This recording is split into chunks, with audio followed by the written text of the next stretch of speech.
आप टीचिंग में ही जाना चाहते हैं या फिर आपके सामने और भी ऑप्शन थे कि आप उन्हें चूज करना चाहते थे? हाँ, मैं सही मायने में टीचर ही बनना चाहता था, क्योंकि टीचर राष्ट्र निर्माता होता है। क्या कभी ऐसा मूड भी था कि आप असफल हुए थे और उसमें आपको निराशा भी हासिल हुई थी? निराशा का एक ऐसा संकट आया कि जिस में मैं एक बार टूट गया। समाज के ढांचे को सुधारने के लिए है। तो सबसे ज्यादा एक ही बात सुनने को मिलती है कि अगर आप पढ़ोगे तो गवर्नमेंट जॉब मिल जाएगी। यानी पढ़ाई के साथ साथ हमारा नैतिक मूल्य बढ़ना चाहिए, तो एजुकेशन है। माता पिता को हम रोटी भी नहीं दे रहे, किसी एजुकेशन कैसी हो जो जियो और जीने दो का, एक दूसरे की मदद का रास्ता खोलती हो। सर, जब आप खुद स्टूडेंट थे तब वो आप क्या सोचते थे कि एक दिन आप उसी जगह खड़े होंगे जहाँ आप आज हैं? क्या आपने पहले से ही ऐसा सोचा था? दूसरे के दुख दर्द को समझना, ऐसा जब हमारे अंदर विचार आएगा तभी हमारी एजुकेशन का वास्तविक लाभ जो है हमारे समाज में और देश को जाएगा। होता है तो वो केवल और केवल एक सिलेबस को कंप्लीट करने की दौड़ में होता है कि एक सिलेबस कंप्लीट हो जाए। आज का जो जीवन है वो चकाचौंध वाला जीवन है। विषय रहा करता था नैतिक शिक्षा का, लेकिन आज के समय में वो ना तो प्राइवेट स्कूलों में देखने को मिल रहा है और ना ही गवर्नमेंट स्कूलों में। ये जो नैतिक शिक्षा का विषय है ये हमारे घर से ही शुरू होना चाहिए। और हम जब पढ़ते थे तो हमें भी मैथ से बहुत डर लगता था, और आज के समय में जो स्टूडेंट हैं उनको मैथ से बहुत ज़्यादा डर लगता है। तो आपके अनुसार जो ये डर है इसकी असली वजह क्या है सर? तो मैथ जो विषय है ना, ये रट्टा मारने का नहीं है, क्योंकि मैं आलसी नहीं हूँ इसलिए मैं मैथ में रुचि रखता हूँ। किसी विषय में कोई विद्यार्थी कमजोर है तो वो कमजोर क्यों है कि उस विषय में वो उतना समय कम लगा रहा है। हाँ, यदि वो उस विषय में उतना समय लगाना शुरू कर दे तो वो उस विषय में भी होशियार होना शुरू हो जाएगा। क्या मैथ में सक्सेस टैलेंट से आती है या फिर प्रैक्टिस से? मैथ में सफलता तो प्रैक्टिस से आएगी। नालंदा तक्षशिला विश्वविद्यालय में बताते हैं कि हजारों ऋषि रिसर्च करते थे। जी बिल्कुल। नमस्ते दोस्तों, मैं राकेश कुमार, स्वागत है आपका पॉडकास्ट चैनल। दोस्तों, हर किसी की जिंदगी में एक शिक्षक जरूर होता है, और जो शिक्षक स्टूडेंट को केवल पढ़ाता ही नहीं है बल्कि वो उसके कैरियर को बनाने में भी और उसकी जो जिंदगी का नजरिया होता है उसको बदलने में भी बहुत साथ देता है। लेकिन क्या आपने कभी सोचा है कि कक्षा के जो उस ब्लैक बोर्ड के पीछे जो शिक्षक होता है वो खुद उनके लिए किन संघर्षों का सामना करता है? जिस तरह से उन्होंने संघर्ष अपने जीवन में किए हैं, आज उन्हीं संघर्षों के साथ में हम अपने बीच में आए हैं श्री राजकुमार जी, जो आज हमारे शिक्षक के हैं, और इन्होंने न सिर्फ अनेकों बच्चों को पढ़ाया है बल्कि मुझे भी इन्होंने पढ़ाया है। ये खुद मेरे भी टीचर रहे हैं जिन्होंने आज हजारों बच्चों का भविष्य बनाते आ रहे हैं। इन्होंने अपना एक कैरियर प्राइवेट स्कूल से शुरू किया था, और आज ईश्वर की कृपा और इनके पुरुषार्थ से ये आज गवर्नमेंट जॉब में हैं। तो सबसे पहले मैं सर का स्वागत करना चाहूंगा, राजकुमार सर जी। तो सर, सबसे पहले तो आप अपने बारे में बताइए कि आपने जो ये उपलब्धि हासिल की है तो उसके लिए आपको किस यहाँ तक पहुँचने में किस तरह का सामना करना पड़ा था, क्या क्या आपकी कठिनाइयाँ यहाँ पर रही थी? तो जीवन कठिनाइयों का एक रूप है। हर मनुष्य के जीवन में कठिनाइयाँ आती हैं, और एक मिडिल फैमिली का जो व्यक्ति होता है, विद्यार्थी होता है, उसके जीवन में और ज़्यादा कठिनाइयाँ आती हैं। तो मेरे जीवन में भी कठिनाइयाँ रही हैं, परंतु मेरे जो विचारधारा रही है वो विचारधारा रही है कि विद्यार्थी संघर्ष करे, और जैसे विद्यार्थी संघर्ष करता है उस संघर्ष का फल उस विद्यार्थी को अवश्य मिलता है।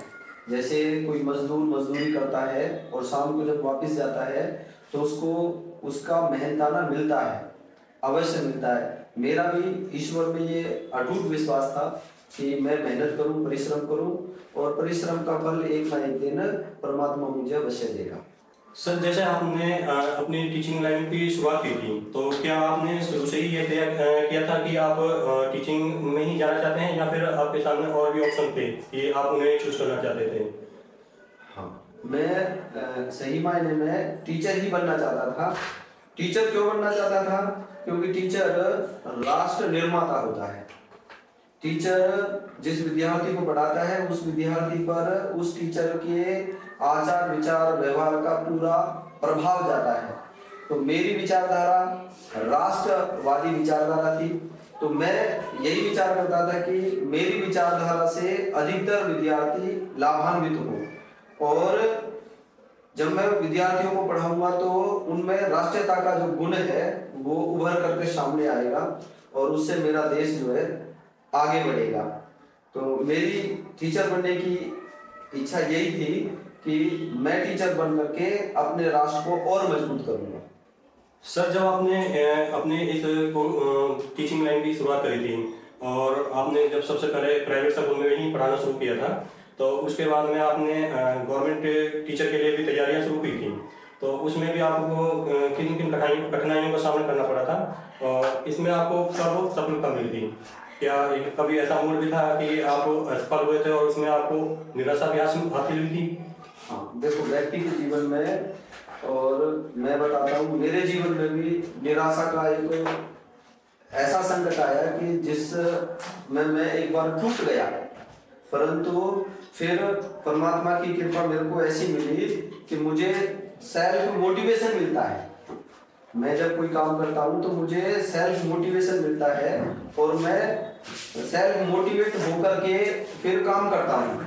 तो मुझे जब लगा कि जब मेरे को लगा कि इस तरह का एक जीवन में निराशा का वातावरण आ रहा है, तो उसको दूर करने के लिए मैंने और परिश्रम करना शुरू कर दिया, और मेहनत करनी शुरू कर दी, और उसका परिणाम ये हुआ, कई बार परिवार में चर्चा होती थी, मैं रात को भी पढ़ता रहता था, क्या तो 3 बजे खड़े होकर के पढ़ रहा हूँ। दादाजी, मम्मी जब कभी रात में खड़े होते थे तो वो मुझे पढ़ते ही देखते थे, तो कई बार घर वाले कहते थे मेरे के तू ना मजिस्ट्रेट बन रहा, सारे दिन सारी रात पढ़ता रहता है, खेला कूदा भी कर। तो पर उनकी बात को मैं अन्यथा न लेकर के मेरे मन में एक विश्वास था कि जो हम मेहनत करेंगे वो मेहनत हमारी एक दिन अवश्य मिलेगी, उस मेहनत का परिणाम जो है एक दिन अवश्य मिलेगा। ऐसी मेरी विचारधारा थी। जो हम पढ़ाई कर रहे हैं वो पढ़ाई हमारी एक ना एक दिन जरूर काम आती है। मान लो ऐसा भी नहीं था कि भाई मैं केवल सरकारी जॉब के लिए पढ़ रहा था।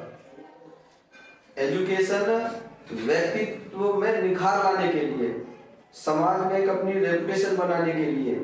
आज हम देखते हैं अधिकतर विद्यार्थी केवल अंकों की लड़ाई लड़ रहे हैं। बिल्कुल सर, हम देखते भी हैं इस तरह से अंकों की लड़ाई लड़ रहे हैं, जबकि एजुकेशन जीवन का सर्वांगीण विकास करने के लिए है, हमारी जीवन शैली को सुधारने के लिए है, बिल्कुल सर, हमारे समाज के ढांचे को सुधारने के लिए है। जब हम उस विचारधारा पर करेंगे तो वो तो हमारा दूसरा भाग है, वो हमें जब हम मेहनत करेंगे तो उसकी हमें जैसे जॉब भी मिलेंगी, हम अच्छा बिजनेस भी कर सकते हैं, ये सारे उसके दूसरे पार्ट हैं। बिल्कुल सर, जैसे आपने अभी यहाँ पे बताया है कि हम बिजनेस भी कर सकते हैं या जॉब भी कर सकते हैं। मैंने भी कई बार देखा है पेरेंट्स के मन में एक ही बात रहती है कि अगर आप पढ़ोगे तो गवर्नमेंट जॉब आपको मिल जाएगी। यानी कि हमारे जो आसपास के माहौल में हम देखते हैं, मैं अगर कहूँ पूरे भारत की ही अगर बात करूँ तो सबसे ज्यादा एक ही बात सुनने को मिलती है कि अगर आप पढ़ोगे तो गवर्नमेंट जॉब मिल जाएगी। तो वो सभी एक ना कहीं सिर्फ और सिर्फ एक जॉब के लिए ही तैयारी करते हैं। मैंने कभी ये नहीं सुना कि बेटे अगर आप पढ़ लोगे तो आपका जीवन अच्छा सुधर जाएगा, आपकी सोचने समझने की क्षमता वो अच्छी हो जाएगी। इस तरह का सोचने समझने का बहुत कम देखने को मिलता है। तो इसके बारे में आपका क्या कहना है सर? मैंने कहा ना कि मैं जब पढ़ता था तो मैं यही सोचता था कि पढ़ लिख करके समाज में हमारी एक अलग रेपुटेशन बनती है, समाज के लोगों के सामने भाई ये लड़का एमए है, बीए है, बहुत अच्छी पढ़ाई कर रहा है, मेहनत कर रहा है और इसके आचार विचार भी बहुत अच्छे हैं। यानी पढ़ाई के साथ साथ हमारा नैतिक मूल्य बढ़ना चाहिए, तो एजुकेशन है। अब हम पढ़ लिख करके अच्छी जॉब भी प्राप्त कर लिए लेकिन माता पिता को हम रोटी भी नहीं दे रहे, किसी जरूरतमंद की हम मदद भी नहीं कर रहे, तो ऐसी एजुकेशन, तो मैं उस एजुकेशन को खोखली एजुकेशन समझता हूँ। एजुकेशन कैसी हो जो जियो और जीने दो का, एक दूसरे की मदद का रास्ता खोलती हो। तो मेरा बचपन से ही, शुरू से ही यही विचार था कि अच्छी एजुकेशन प्राप्त करना और अच्छी एजुकेशन के माध्यम से ही ये समाज और राष्ट्र आगे बढ़ेगा। सर, जब आप खुद स्टूडेंट थे तब आप क्या सोचते थे कि एक दिन आप उसी जगह खड़े होंगे जहाँ आप आज हैं? क्या आपने पहले से ही ऐसा सोचा था? हाँ, मैंने सोचा था कि मैं पढ़ लिख करके अच्छा बनूंगा और मेरी अलग रेपुटेशन होगी, एक समाज में एक अलग दर्जा होगा, और वो केवल मेरी एजुकेशन से नहीं, वो मेरे आचार विचार से भी झलकेगी। यानी दूसरों के साथ कैसा व्यवहार करना, समाज में मिल करके रहना और जरूरतमंदों की मदद करना, इस तरह का जब हम माहौल क्रिएटिंग, यानी सहृदय होना, दूसरे के दुख दर्द को समझना, ऐसा जब हमारे अंदर विचार आएगा तभी हमारी एजुकेशन का वास्तविक लाभ जो है हमारे समाज में और देश को जाएगा। मैंने आज के समय में देखा है कि बहुत से स्कूलों में भी है और प्राइवेट स्कूलों में खास करके, तो जैसे कि टीचर होता है तो वो केवल और केवल एक सिलेबस को कंप्लीट करने की दौड़ में होता है कि एक सिलेबस कंप्लीट हो जाए। तो क्या टीचिंग केवल एक सिलेबस कंप्लीट करना ही होता है या फिर उसके स्टूडेंट का जो जीवन है उसमें कुछ बनाना के पर्पस भी होता है? और ऐसा क्या गवर्नमेंट स्कूलों में भी होता है कि केवल एक सिलेबस कंप्लीट कराते हैं या फिर कुछ अलग है वहाँ पर? देखो, ये आज का जो जीवन है वो चकाचौंध वाला जीवन है। सब लोग अर्थ की ओर भाग रहे हैं, अर्थ की ओर भाग रहे हैं तो हम कुछ छोड़ भी रहे हैं, और छोड़ क्या रहे हैं? नैतिकता छोड़ रहे हैं। हम नैतिकता को छोड़ रहे हैं, अर्थ की ओर भाग रहे हैं। मैं अर्थ के बारे में मेरा विचार है, मैं पैसे को बहुत कुछ समझता हूँ परंतु सब कुछ नहीं समझता। पैसा सब कुछ नहीं है, बहुत कुछ तो है आज के जीवन में, बहुत कुछ तो है लेकिन सब कुछ नहीं है, तो हमको ऐसा ही समझ कर चलना पड़ेगा। सर, जैसे अभी आपने कहा था नैतिकता को छोड़ करके और अर्थ यानी कि मनी की तरफ में दौड़ रहे हैं, तो जैसे मैंने खुद में भी जब हम पढ़ते थे तो उस समय पे एक विषय रहा करता था नैतिक शिक्षा का, लेकिन आज के समय में वो ना तो प्राइवेट स्कूलों में देखने को मिल रहा है और ना ही गवर्नमेंट स्कूलों में। सरकार ने एक तरह से नैतिक शिक्षा की जो पुस्तकें पहले थी उनको बिल्कुल ही हटा दिया है, तो इसके विषय में आपका क्या कहना है? मेरा विचार है ये जो नैतिक शिक्षा का विषय है ये हमारे घर से ही शुरू होना चाहिए, और विद्यालय उसकी सेकेंडरी स्टेज है। घर में हम बच्चों को इस प्रकार के संस्कार दें, बड़े भाई के साथ छोटे भाई का व्यवहार कैसा होना चाहिए, भाई का बहन के प्रति कैसा व्यवहार होना चाहिए, बच्चे का माता पिता के प्रति कैसा व्यवहार होना चाहिए, माता पिता का भी बच्चों के प्रति कैसा व्यवहार होना चाहिए, ये हमें घर से ही सीख करके चलना पड़ेगा। और ये जो हमारी कुटुंब व्यवस्था होती थी, कुटुंब व्यवस्था में ये हम सब सीखते थे, आज हम एकल परिवार की तरफ जा रहे हैं। इसके पतन का कारण एक ये भी है कि हम एकल परिवार की तरफ जा रहे हैं, तो हम एकल परिवार की तरफ न जा करके कुटुंब की तरफ जाएं और बच्चों में घर से संस्कार शुरू करके फिर अपने जो विद्यालय स्तर पर जो स्ट्रक्चर है, हमारा पढ़ाई का स्ट्रक्चर है, वो भी हम सुधारें, उसमें भी हम नैतिकता को विशेष महत्व दें। और मैं तो ये मानता हूँ कि जब नंबर की बात चलती है तो नैतिकता के भी नंबर जो सरकार की तरफ से इस तरह का सिलेबस बने, इस तरह की व्यवस्था हो कि नैतिकता के भी नंबर हो, ताकि बच्चों को फोर्सली या फ्रेंडली दोनों तरीके से हम मोटिवेट कर सकें नैतिकता की तरफ। मेरा अगला सवाल आपसे ये है कि एक टीचर ग्रुप में आप सबसे ज्यादा संतुष्टि आपको किस बात से मिलती है? हाँ, मैं इसके बारे में एक उदाहरण बताता हूँ आपको। मैं डुडोली में कार्यरत था। 2011 में मेरी जॉब लगी, तो मैं 5वीं क्लास को पढ़ा रहा था। और पढ़ा रहा था तो मैं नैतिकता की बातें भी बच्चों को कहानी के रूप में भी बताता था, ईमानदारी के बारे में भी बताता था। मुझे सबसे ज़्यादा खुशी उस दिन मिली, एक विद्यार्थी 5वीं क्लास का छोटा सा विद्यार्थी आता है और रिसेस में मेरे को 5 का सिक्का देता है। सर, ये 5 का सिक्का मुझे क्लास में मिला। और मैंने कहा कि बेटा किसका है ये? उसने कहा कि सर मुझे तो पता नहीं है किसका, पर ये किसी का है, आप इसको ले लो और आप पूछ के बताना ये किसका है, उसको दे देना। तो यानी मेरे मोटिवेशन करने से एक छोटे से विद्यार्थी को जो पैसे की तरफ बहुत ज़्यादा आकर्षित भी रहता है, और वो बच्चा 5 का रुपया सिक्का ला करके मुझे वापस देता है, उस दिन मुझे लगा कि हाँ, हमारे पढ़ाने का, हमारे सिखाने का जो जीवन में लाभ मिलता है, यानी सीखते हैं बच्चे, जो हम सिखाते हैं वैसे सीखते। बुजुर्गों ने एक कहावत भी कहते हैं कि भाई बच्चे तो कच्ची मिट्टी है, जैसा आप बनाओगे वैसे बन जाएंगे। तो हम जैसा बनाएंगे वैसे बन जाएंगे वो। बिल्कुल सर। पर हमको डिटर्मिनेशन चाहिए, यानी पेरेंट्स को भी डिटर्मिनेशन चाहिए। कोई बच्चा बिगड़ रहा है ना, तो उसको सुधारा जा सकता है, परंतु प्रयास करना पड़ेगा।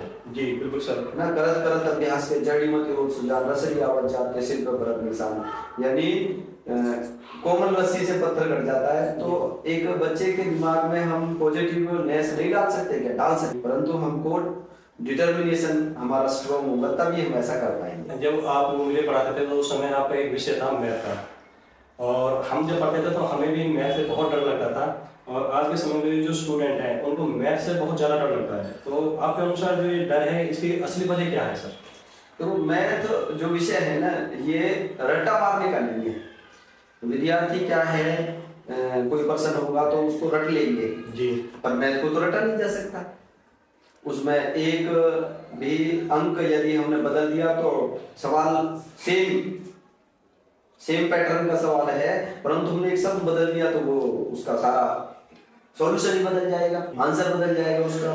तो इसलिए विद्यार्थी जो तुरंत सॉल्यूशन चाहते हैं कि भाई मुझे तुरंत मैं याद करूं और वो याद हो जाए, तो इस कारण से वो मैथ वाला विद्यार्थी जो होगा वो थोड़ा परिश्रम ज्यादा मांगता है मैथ जो है, और उसमें शायद पेरेंट्स टीचर वो सक्सेसफुल नहीं हो पा रहे हैं।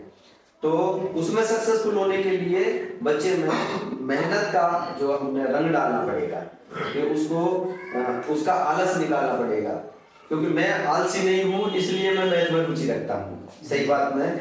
और मैथ पढ़ने में जितना आनंद आता है उतना किसी विषय में पढ़ने। फिर दूसरी बात यह है कि किसी विषय में कोई विद्यार्थी कमजोर है, तो वो कमजोर क्यों है कि उस विषय में वो उतना समय कम लगा रहा है। हाँ, यदि वो उस विषय में उतना समय लगाना शुरू कर दे तो वो उस विषय में भी होशियार होना शुरू हो जाएगा। और सही मायने में तो कि भाई वो थोड़ा मेहनती होगा तो मैथ से डर नहीं लगेगा, और थोड़ा सा मेहनती कम है, थोड़ी सी रुचि नहीं है, तो फिर वो मैथ से डरेगा। अगर कोई स्टूडेंट है मैथ में अपने आप को अगर वो इम्प्रूव करना चाहता है तो उसके लिए उसे क्या करना होगा? उसके लिए 2 घंटे वो मैथ में प्रैक्टिस करे। कोई सवाल नहीं निकल रहा है, एक बार नहीं निकलेगा, दूसरी बार प्रयास करो, तीसरी बार प्रयास करो। जब वो सवाल हल होगा तो उसका इतनी खुशी उसको अंदर से होगी कि हाँ ये मैं सीख गया, है ना। तो ये खुशी जब होती है, ये जो उमंग होती है, ये उमंग ही व्यक्ति को आगे बढ़ाती है। क्या मैथ में सक्सेस टैलेंट से आती है या फिर प्रैक्टिस से? मैथ में सफलता तो प्रैक्टिस से आएगी। अच्छा, जितनी आप प्रैक्टिस करेंगे उतना ही, यानी आपकी प्रैक्टिस ऐसी होनी चाहिए कि आपके उंगलियों को भी आंख लग जाए। उंगलियों को भी आंख लगने का मतलब आपकी उंगलियां, हाथ चलेगा, दिमाग कुछ कह रहा है लेकिन हाथ वही लिखेगा जो उसकी प्रैक्टिस है। तो इतनी प्रैक्टिस मैथ में हमको करनी चाहिए। और मैथ सब्जेक्ट ऐसा है, ये हमारी जीवन की दिशा को बदल सकता है, इसलिए मैथ में तो विशेष रुचि रखनी चाहिए। जैसे आप बताते हैं मैथ के बारे में पढ़ा था, जैसे a+b का होल स्क्वायर, तो रियल लाइफ में तो हमें इस तरह के कोई देखने को नहीं मिलता है, तो इसके बारे में आपका क्या विचार है सर इसका? देखो, बीजगणित और अंक गणित का हम देखते हैं कि भाई कोई सामान हमने खरीदा इतने रुपए का और उसको हम बेच रहे हैं, कुछ लाभ पर बेच रहे हैं तो कुछ को फालतू में बेचेंगे। जी। ये तो हमें पता चल जाता है कि भाई गुना जमा घटा का हमें हमारे रियल लाइफ में है हमारे पास में। हमें पता है कि भाई जी। उसका लाभ है हमें। हम्म। परंतु ये जो बीजगणित है ये काल्पनिक है। अच्छा। और आजकल जो बड़ी बड़ी मशीनें बन रही हैं वो उनमें कहीं ना कोई फार्मूला लगता है, तो ये जो बीजगणित है वो उसी में हमारे काम आता है। जी। लेकिन ये बहुत बड़े स्तर पर वैज्ञानिकों को इसके बारे में और विशेष जानकारी उनसे हमें मिल सकती है। यानी भाई ट्रिग्नोमेट्री का प्रयोग कहाँ है, किस एंगल पर कोई दीवार खड़ी करनी है, किस एंगल पर वो हम खड़ी कर सकते हैं, जी। जी। है ना। तो ये हमारी प्राचीन वो है, पद्धति है। और उस पद्धति में ये जो बड़ी बड़ी मशीनें हैं आजकल उनमें इनका प्रयोग होता है। अच्छा अच्छा। एक वैदिक गणित होता है और एक अपना ये भौतिक गणित है, इनमें क्या अंतर है? इसमें कुछ डिफरेंस है या फिर सेम ही होते हैं? वैदिक गणित में जो फार्मूले होते हैं वो फार्मूले इतने तीव्र कैलकुलेशन उनसे हो जाती है। वैदिक गणित पढ़ने वाले विद्यार्थी बताते हैं कि वो कंप्यूटर से भी, कैलकुलेटर से भी जल्दी गुना जमा घटा भाग वो कर देते हैं। उनके कैलकुलेशन है। जी। हमारे ऋषि जो रिसर्चर हुआ करते थे, नालंदा तक्षशिला विश्वविद्यालय जी बिल्कुल। में बताते हैं कि हजारों ऋषि रिसर्च करते थे। जी बिल्कुल। 10,000 विद्यार्थियों को एक साथ पढ़ाने की व्यवस्था उस समय थी। हमारी जो शिक्षा पद्धति थी वो बड़ी श्रेष्ठ थी, क्योंकि गुरुकुलों में विद्यार्थी शिक्षा ग्रहण करते थे और जब शिक्षा ग्रहण करते थे तो एक ही काम करते थे, वो जी। केवल शिक्षा ही ग्रहण करते थे। हाँ हाँ। आज हम 6 घंटे घर पढ़ के आ रहे हैं स्कूल में, फिर घर आ करके बाकी 24 घंटे में से शेष समय हम घर बिता रहे हैं। बिल्कुल। उसमें हम क्या कर रहे हैं क्या नहीं कर जी। रहे। वहाँ ऋषियों के सानिध्य में रह करके हमारे विद्यार्थी वो सीखते थे और ऋषि भी पूरा समय ही सिखाते थे। तो इस कारण से जो जो शिक्षा पद्धति थी वो हमारी श्रेष्ठ शिक्षा पद्धति थी। सर इस पर एक प्रश्न मेरे मन में आता है, जैसे कि अभी आपने कहा था कि जो हमारी जो शिक्षा पद्धति थी वो श्रेष्ठ थी, तो अब ये जो शिक्षा पद्धति है आज के समय में आप भी और हम भी और लगभग सभी जानते हैं कि ये मेकाले की शिक्षा पद्धति है। और हमारी जो पहली शिक्षा पद्धति थी वो गुरुकुलीय शिक्षा पद्धति रही है। और हम कहते थे कि जो गुरुकुलीय शिक्षा पद्धति थी वो इसके मुकाबले में बहुत ही ज़्यादा अलग थी और बहुत ही ज़्यादा श्रेष्ठ भी थी। तो आज के समय में सरकार फिर वो गुरुकुलीय शिक्षा पद्धति को लागू क्यों नहीं करती है? देखो किसी चीज को जितना बिगड़ने में समय लगता है उसको सुधरने में भी उतना ही समय लगता है। जी। मैं मानता हूं कि एक दिन हम उसी पद्धति पे आएंगे जब भारत बढ़ रहा है। आज हम देख रहे हैं भारत की छवि दुनिया में बढ़ रही है जी। और ये शीर्ष पर भी पहुंचेगी। मेरा विश्वास है ये इस शीर्ष पर भी पहुंचेगी, लेकिन पहुंचने में समय लगेगा। जी। तो समय ही इसका एक समाधान है। लेकिन ये निश्चित रूप से पद्धति वही आएगी, पद्धति वही आएगी, शिक्षा ग्रहण करने की पद्धति वही होगी। और जो संस्कृत हमारी देव भाषा है वो भी उसी के माध्यम से होगा। बताते हैं कंप्यूटर में यदि संस्कृत भाषा को हम रखते हैं तो वो आज जो हम और अन्य भाषाओं को प्रयोग करते हैं उससे कहीं गुना पावर अपने कंप्यूटर की बढ़ जाती है। बिल्कुल। ये जो जो संस्कृत है उसकी जो लैंग्वेजेस है जो हम प्रोग्रामिंग करते हैं तो उसमें संस्कृत का ही सबसे अच्छा उपयोग बताया गया है अन्य भाषाओं के मुकाबले। तो हम जो सॉफ्टवेयर डेवलप करते हैं या फिर जो हमारे कंप्यूटर में ऑपरेटिंग सिस्टम्स होते हैं तो उनके लिए एक लैंग्वेज होती है, तो उसको संस्कृत को बहुत अच्छा इसमें बताया गया है। और दूसरा ऐसा भी बताते हैं संस्कृत के बारे में कि संस्कृत का जब हम उच्चारण करते हैं तो हमारे ब्रेन जो है ज़्यादा एक्टिव होता है। जी। अभी एक मैंने पढ़ा कहीं तो रिसर्च हुई है इस बात पर कि जो विद्यार्थी संस्कृत पढ़ते हैं उनका दिमाग 20% अन्य विद्यार्थियों से अधिक एक्टिव पाया गया, केवल इसी बात से कि वो संस्कृत पढ़ते हैं। बिल्कुल। तो इस तरह की हमारे ऋषियों की ये जो खोज है ना ये अद्भुत है। सर जो कॉम्पिटिटिव एग्जाम्स होते हैं उसमें मैथ का जो डर होता है उसको कैसे खत्म किया जा सकता है? मैंने अभी बताया आपको कि मैथ में रुचि लेकर के, मैथ मेहनत का विषय है। आप जितनी प्रैक्टिस करेंगे आप जीरो से शुरुआत कीजिए और जीरो से शुरुआत करके मैथ को 2 घंटे का समय दीजिए। डेली रूटीन से 2 घंटे का समय आप दे करके मैथ के डर को निकाल सकते हैं। इसका कोई शॉर्टकट नहीं है कि भाई आप 2 4 5 दिन इंग्लिश के ग्रामर पढ़ लें, हिंदी व्याकरण पढ़ लें तो वो हो जाएगा। जी तो इसके लिए प्रैक्टिस चाहिए और प्रैक्टिस मेहनत से ही हो सकती है। तो इसके तो मेरा अपने विद्यार्थियों को यही सुझाव है कि आप मैथ में रुचि लीजिए और मैथ में रुचि लेंगे तो ये आपकी जीवन की दिशा को बदल देगा। आपको वो अद्भुत लाभ मैथ से मिलेंगे कि जिसकी आप कल्पना भी नहीं कर सकते। बिल्कुल सर। सर जैसे मैं देखता हूँ, मेरा खुद का बेटा भी है, तो कई बार मैं उसे पढ़ने के लिए बोलता हूँ, वो कभी वो बैठता है, कभी नहीं बैठता है, कभी खेल में उसका ध्यान चला जाता है। जो सबसे बड़ी चीज़ मैंने देखी है, आज के समय में स्टूडेंट के अंदर एक फोकस की बहुत बड़ी कमी है। तो इसके बारे में आपका क्या कहना चाहते हैं कि जो ये समस्या है, ये क्या है, किस तरह से इसको दूर किया जा सकता है कि स्टूडेंट अपने अगर कोई सब्जेक्ट पढ़ रहा है तो उसी पे ही उसका ध्यान रहे, या फिर अन्य कोई अगर कार्य कर रहा था, यानी कि जैसे जो भी वो कार्य कर रहा है उसी पे उसका ध्यान रहे, वो फोकस उनका बार बार में ना भटके, तो उसके लिए क्या करा जा सकता है? देखो, अधिकतर विद्यार्थी ऐसे ही होते हैं। उन्होंने कोई इंस्पेक्टर देखा तो उसको देख करके यार मुझे तो इंस्पेक्टर ही होना चाहिए।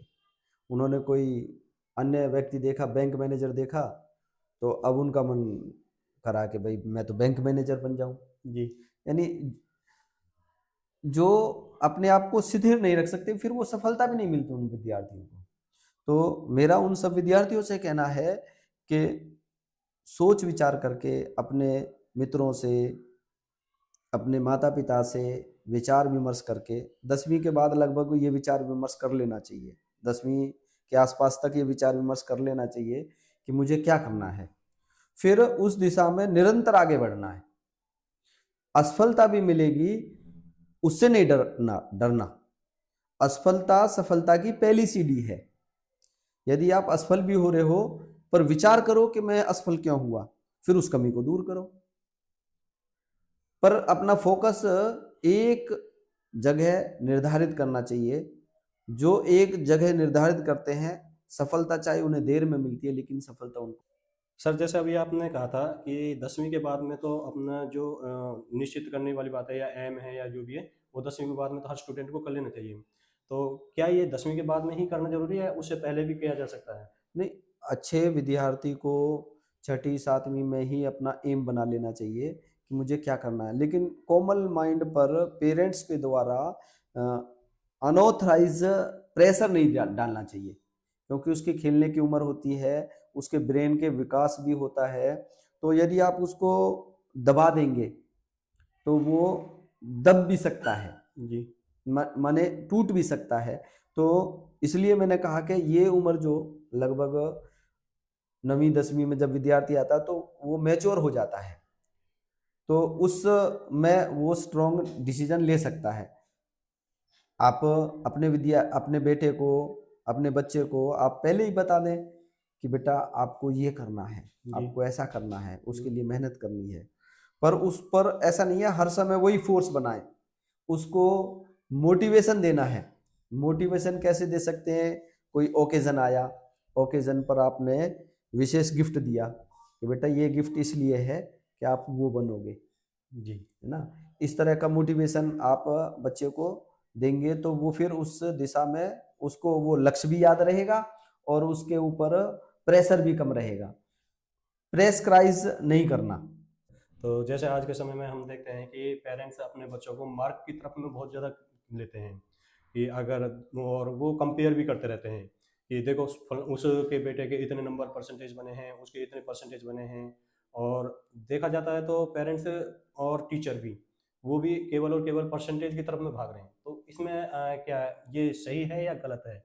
देखो, आज की चकाचौंध वाली जिंदगी में ये आवश्यक तो है। यदि हमने जॉब लेनी है तो ये आवश्यक है, परंतु रियल उन्नति नहीं है ये।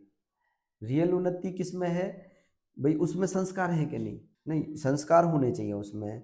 वो उसके अंदर अच्छे गुण होने चाहिए, वो माता पिता की इज्जत करने वाला बने। ठीक है, सरकारी जॉब नहीं मिली तो अपना बिजनेस करके भी अपना बिजनेस करके सबको सरकारी जॉब नहीं मिलेगी, बिल्कुल सर। पॉसिबल भी नहीं है, जी। पॉसिबल भी नहीं है। तो भाई सबको जॉब मिलनी नहीं है और हम सब जॉब के लिए भाग रहे हैं, बिल्कुल तो सर। किसी ना किसी को तो असफलता मिलेगी। बिल्कुल मिलेगी जी। तो उस असफलता से निराश नहीं होना, जी। अपने जीवन में वो आदर्श गुण विकसित करने हैं कि हम अपने परिवार को अच्छे से चला सकते हैं, अपने परिवार के लिए अच्छी रोजी रोटी, एक नेक कमाई हम करके अपने परिवार का भरण पोषण कर सकते हैं। ऐसे विचार हमने अपने उन नौनिहालों में, विद्यार्थियों में इस प्रकार का गुण भी विकसित करना है। ऐसा नहीं है कि नौकरी नहीं मिली तो सुसाइड कर लेंगे, जी। ऐसा भी देखा है। बिल्कुल होता सरकारी है। नौकरी मिल गई है, हाँ। फिर भी सुसाइड कर रहे हैं। बिल्कुल हो जाता है तो सर। इस प्रकार के यानी जीवन के प्रति किस प्रकार का चिंतन हमने अपने नौनिहालों में देना है, वही राष्ट्र का निर्माण करेंगे। जैसे कोरोना का टाइम चला था, तो उस टाइम पे सरकार ने और स्कूलों ने एक शिक्षा की व्यवस्था को सुचारू रखने के लिए मोबाइल के माध्यम से यानी ऑनलाइन शिक्षा की व्यवस्था की थी। तो उसको आप कितना सही मानते हैं, जो ऑनलाइन जो शिक्षा उस टाइम पे शुरू की गई थी वो? और उसके बाद में बच्चों के हाथ में जब मोबाइल दिए गए थे तो उन्होंने कहीं ना कहीं उनका दुरुपयोग भी किया है। तो इसमें आपका क्या कहना है सर? देखो, ये डिवाइस जो है, जैसे शुरू में बिजली लगी, बिजली जब लगी तो ग्रामीण क्षेत्र में बिजली से डरने लगे लोग। क्यों डरने लगे? कि भाई बिजली पकड़ लेगी तो मर जाएंगे, बिल्कुल सर। है ना। जी। और है भी सही, यदि जी। हम नंगे तारों को पकड़ेंगे तो पकड़ लेगी, हाँ जी। लेकिन इसके द्वारा पूरा ग्रामीण क्षेत्र, शहरी क्षेत्र जगमग होता है ना। बिल्कुल। तो वैसे ही ये डिवाइस है। ये डिवाइस यदि हम इसका सदुपयोग करते हैं तो ये हमारे जीवन की दिशा को बदल देता है, और यदि हम इसका दुरुपयोग करते हैं तो जीवन को नष्ट भी कर देता है। तो कहीं ना कहीं इसके लाभ भी हुए हैं और इसके नुकसान भी हुए हैं।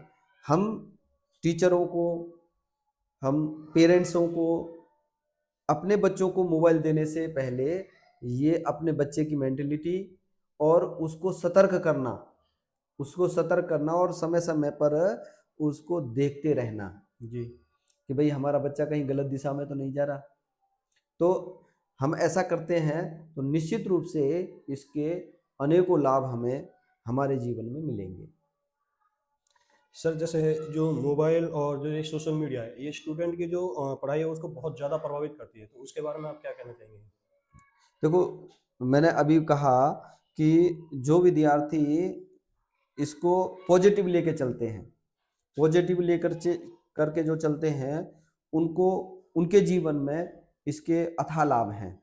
परंतु कुछ विद्यार्थी इसका नेगेटिव दुरुपयोग करते हैं, पेरेंट्सों से थोड़ा सा दुबक कर भी प्रयोग करते हैं। जी। तो उनको उनके जीवन में इसका दुरुपयोग होता है, तो उनको नुकसान होता है। जैसे स्टूडेंट है, वो अपने अंदर एक कॉन्सिस्टेंसी को डेवलप करें, तो उसके लिए क्या करना चाहिए? देखो, एकाग्रता मन का विषय है, और मन को जिस दिशा में हम लगाते हैं उस दिशा में हम कंसंट्रेट भी होते हैं। और हमारी तो जो पद्धति है, चाहे आप हिंदू धर्म में जाएं चाहे मुस्लिम धर्म में जाएं, हम जो पूजा करते हैं, जी। पूजा जब हम करते हैं तो वो हमारे ध्यान को कंसंट्रेट करने के लिए ही है। और हमारे जो मंदिर हैं, मंदिरों में की जो गुम्मट होती है, और मंदिर में बैठ कर के जब हम ध्यान करते हैं तो हमारा ध्यान और ज़्यादा एकाग्रचित होता है। तो मैं तो विद्यार्थियों से कहूँगा कि प्रतिदिन 5 से 10 मिनट बैठ कर के ईश्वर को मनन करना चाहिए। वो हम दीपक जलाएंगे, हम धूपबत्ती जलाएंगे, ईश्वर को केवल ऐसा नहीं है कि धूपबत्ती जलाएंगे जब ही हम स्मरण कर सकते हैं। हम हाथ जोड़ करके, आंख में बंद करके और ध्यान करेंगे ईश्वर का, तो हमारी उससे कंसंट्रेशन जो पावर है वो बिल्डअप होती है। जी सर। तो मैं कई बार स्कूल में विद्यार्थियों को जब दोपहर के बाद मैं बोलता हूँ कि आंख बंद करके बैठ जाओ बेटा, बिल्कुल आंख बंद करके शांत बैठ जाओ, और जैसा मैं बोलता हूँ वैसा उस बात पर ध्यान करना है। तो जब 2-3 मिनट 5 मिनट बाद मैं उन्हें वापस कक्षा में लाता हूँ, ध्यान से निकाल करके, तो बच्चे बोलते हैं कि गुरुजी बहुत शांति मिल रही है, आनंद आ गया। जी। कई बार मैं उन्हें बगीचे की सैर भी करा देता हूँ, तो वो क्या है, ध्यान, आवर्त ध्यान बोलते हैं हम उसे। तो ध्यान लगाने से जो है हमारे दिमाग की पावर बढ़ जाती है। तो प्रत्येक विद्यार्थी को सुबह या शाम या दोनों हमें 5 मिनट का ध्यान लगाना चाहिए, अपने मंदिर पर बैठ करके, अपने घर में बैठ करके, अपने देवालय में जा करके हम ऐसा ध्यान लगाएंगे तो हमारी जो कंसंट्रेशन पावर है वो बिल्डअप हो जाएगी।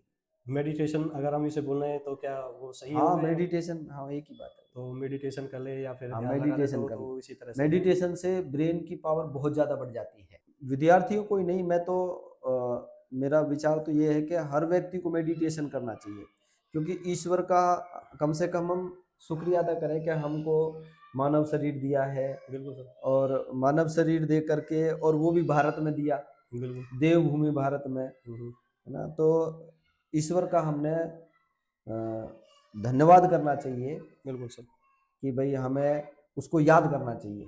ये जो स्टूडेंट है वो एक कॉमन मिस्टेक ऐसी क्या करते हैं जो उन्हें हमेशा पीछे की तरफ में धकेल देती है, जिससे वो हमेशा पीछे की तरफ में जाते हैं, तो वो कॉमन मिस्टेक है वो क्या है?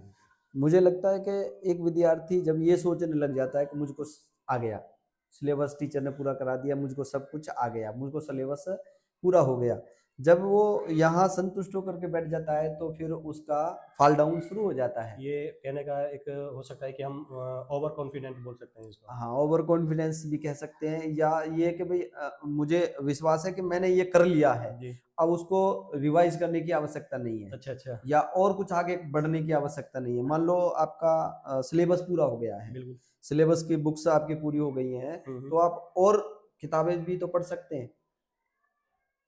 हाँ। कोई मैगजीन पढ़ सकते हैं, अखबार पढ़ सकते हैं, जी। कोई कंपटीशन की बुक्स आप पढ़ सकते हैं।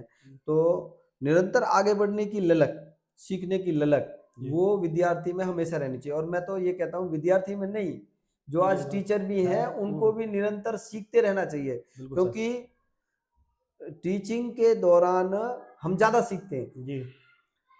हम विद्यार्थी होते हैं तब हम जितना सीखते हैं, बिल्कुल। परंतु जब हम टीचर होते हैं तो हम ज्यादा सीखते हैं। मेरा भी क्वेश्चन भी यही रहने वाला था कि विद्यार्थी और टीचर में से सबसे ज्यादा सीखने की प्रक्रिया होती है वो किसकी होती है? मैं तो आपने उसमें मैं तो मानता हूँ कि इसमें टीचर ज्यादा सीखता है इसमें। टीचर ज्यादा सीखता है।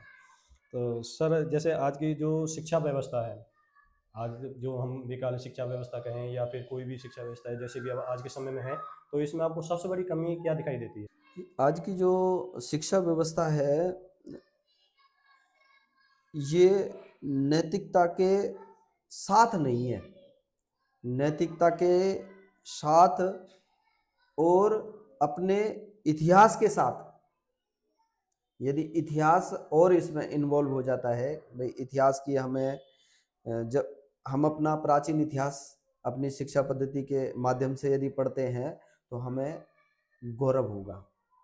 अभी हमको इसे थोड़ा सा और समझाना चाहेंगे, जैसे कि आपने इतिहास की बात करें तो मैं इस इतिहास को क्या समझ के चलूँ कि हमें इतिहास की पुस्तकों के बारे में बताया जा रहा है या फिर जो हमारा देश का इतिहास रहा है उसके बारे में? हाँ, किस तरह से हमारा जो देश का इतिहास रहा है, हमारे देश में हमारा जो देश है वो विश्व गुरु देश रहा है। दुनिया को हमने ज्ञान विज्ञान सभ्यता का पाठ पढ़ाया, जीरो हमने दुनिया को दी जी, है ना।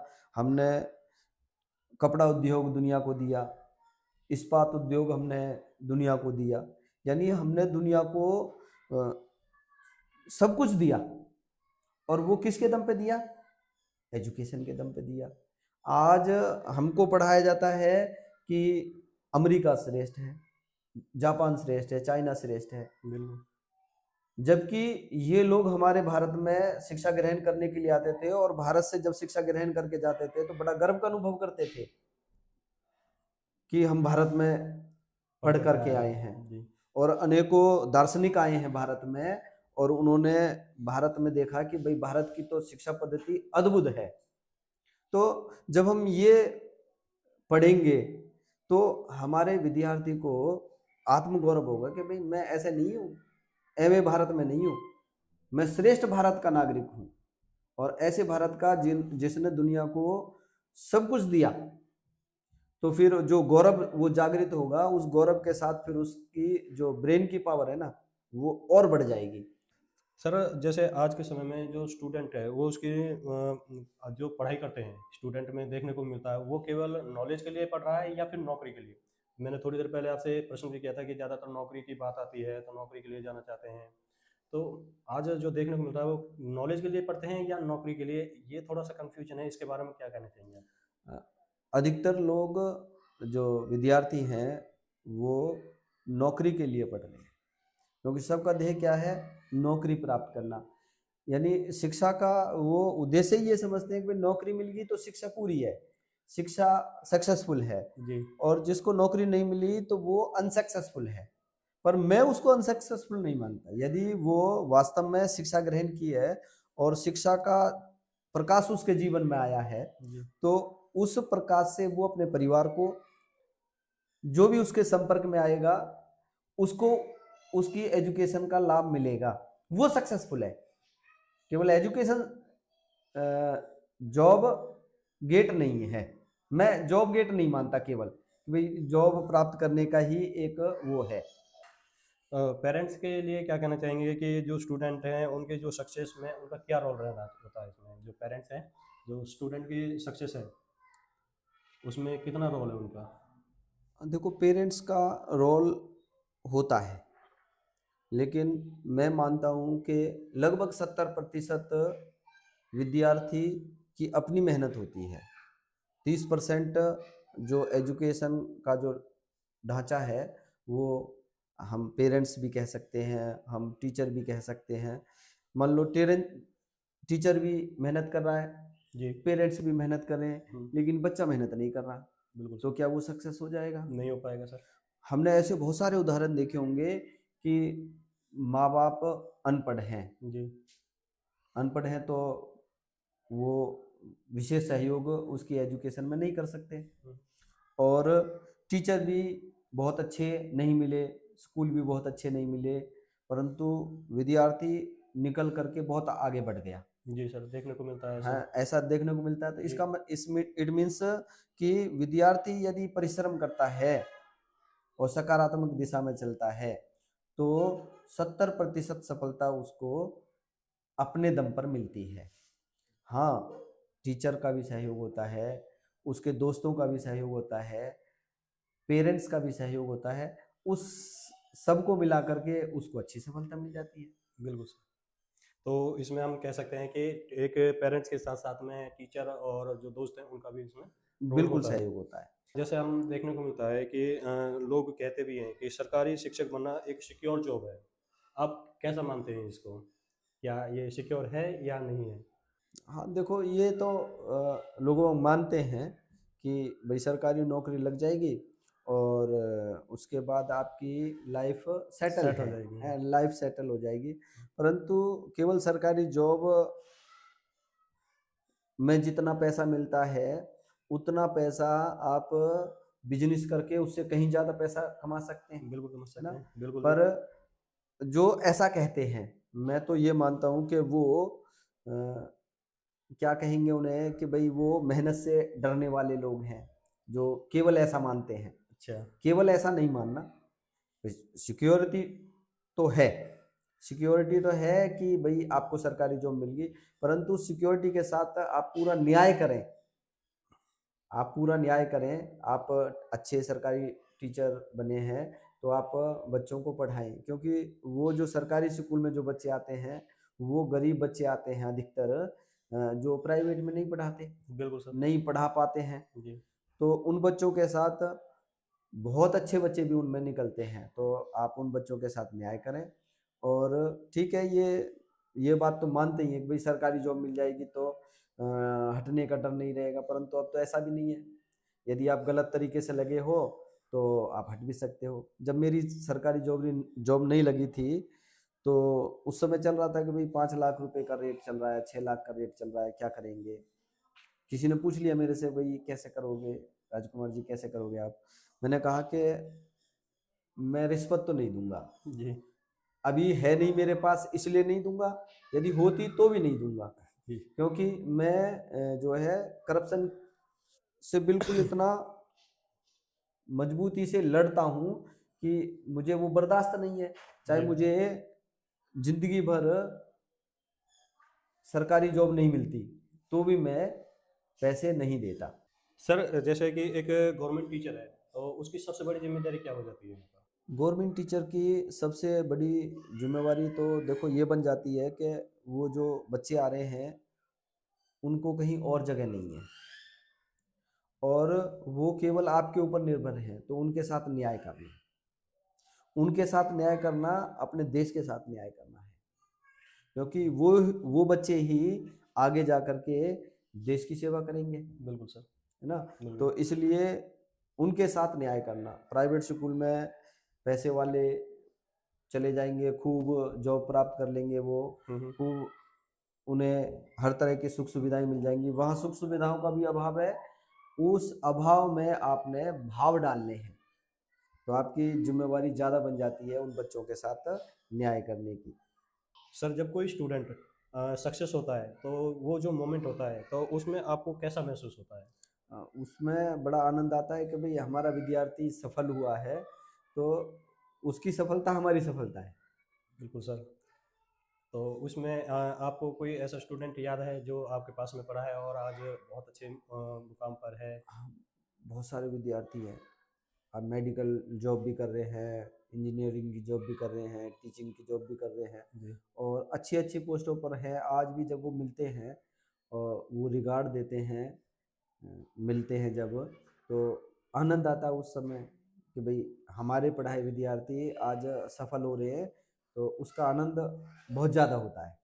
ऐसा भी आपके सामने कभी कोई मोमेंट आया है कि आपका कोई ऐसा स्टूडेंट फेलियर हुआ हो, यानी कि स्टूडेंट की फेलियर पर आप इमोशनली बहुत ज़्यादा इफेक्ट हुआ है, आपको बहुत ज़्यादा प्रभाव पड़ा है?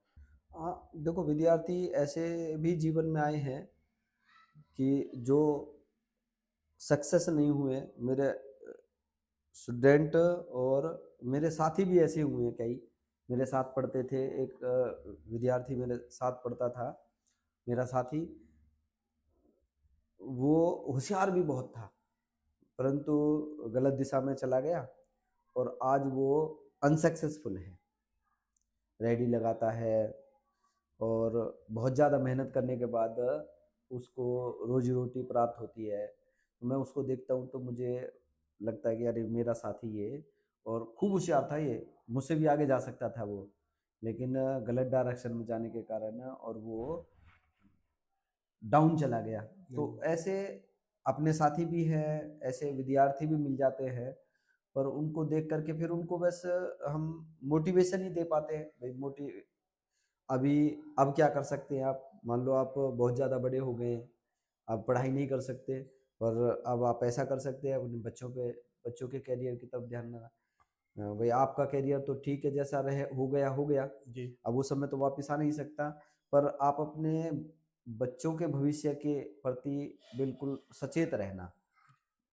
जो भूल आपसे हुई है वो भूल आपके बच्चों के प्रति ना हो जाए, तो ऐसे हम उनको फिर संदेश देते हैं, जानकारी देते हैं, ऐसी बातें उनसे करते हैं और साथ में ये बात भी ध्यान रखते हैं कहीं उनको ये बातें फील ना हो।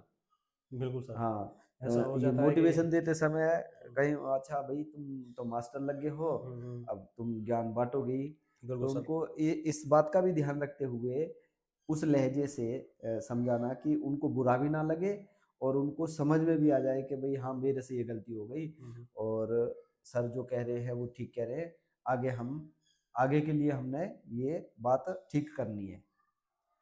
सर जैसे आज आप टीचिंग लाइन में हैं, अगर आप टीचर ना होते तो आज क्या होते उसकी? हाँ, ये प्रश्न तो बड़ा अजीब है। देखो, मैं टीचर नहीं होता तो मैं कोशिश करता कि कोई अच्छा बिजनेस करता, अपना खुद का कोई बिजनेस करते हैं? अपना खुद का बिजनेस करता, उस बिजनेस में मेहनत करके हो सकता है मैं आज के जो मेरी लाइफ है उससे भी मैं आर्थिक रूप से उससे भी आगे निकल जाता। बिल्कुल सर। पर ये मुझे लगता है कि यदि दोनों में से चुनना होता तो मैं यही चुनता, चाहे जी। कम पैसे हैं, कम अर्थ है इसमें, फिर संतुष्टि ज़्यादा है। जी। तो सर अब हमारा रैपिड फायर रहेगा, जिसमें मैं आपके सामने कुछ प्रश्न रखूंगा, तो उनमें से आपको जो भी आपके मन में आता है तो वो आप तुरंत उसका जवाब दे सकते हैं। तो सक्सेस या सेटिस्फेक्शन में से किसी को चुनना हो तो? सेटिस्फैक्शन। स्ट्रिक्ट टीचर या फिर फ्रेंडली टीचर? इस मामले में मेरे दोनों विचार हैं। टीचर स्ट्रिक्टली भी हो और फ्रेंडली भी हो। टैलेंट या hard work? Hard work. Mark या नॉलेज? नॉलेज। टीचर या स्टूडेंट कौन ज़्यादा सीखता है?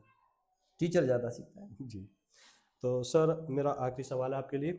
ये आज आपको लाखों स्टूडेंट देख रहे हैं, पेरेंट्स भी आपको देख रहे हैं, तो जो अपने फ्यूचर को लेकर के कंफ्यूज भी हैं, तो उनके लिए आप दिल से एक मैसेज जो देना चाहते हैं तो वो क्या मैसेज रहेगा? तो वो मेरा उन सब विद्यार्थियों से, उनके साथ बैठे उनके अभिभावकों से, नागरिक वृंदों से यही मेरा संदेश है। अपने बच्चों को, अपने आप को हार्ड वर्क की तरफ डालें। हार्ड वर्क जब हम करेंगे तो सफलता हमको निश्चित रूप से मिलेगी। सफलता का एक ही मंत्र है, सकारात्मक दिशा में सकारात्मक प्रयास जब हम करते हैं तो निश्चित रूप से हमें सफलता मिलती है। गीता का संदेश भी है, आप कर्म करो और फल आपको निश्चित रूप से मिलेगा। गीता में कहते हैं फल की चिंता मत करो, क्योंकि फल की चिंता इसलिए नहीं करो कि उसकी चिंता तो परमात्मा करेगा। जब आप परिश्रम करोगे तो परिश्रम का फल तो परमात्मा ने देना है, वो देगा। वो तो न्यायकारी है, आपके साथ न्याय करेगा। इसलिए आप मेहनत कीजिए, कठोर परिश्रम कीजिए, सफलता आपको अवश्य मिलेगी। सर आज की इस बातचीत में आपने समझाया है कि जो एक टीचर है वो केवल बच्चों को पढ़ाता ही नहीं है बल्कि उनका भविष्य भी बनाता है, और आज आपने बहुत ही प्रेरणादायक बातचीत हमारे सामने रखी है, तो उसके लिए आपका बहुत बहुत धन्यवाद।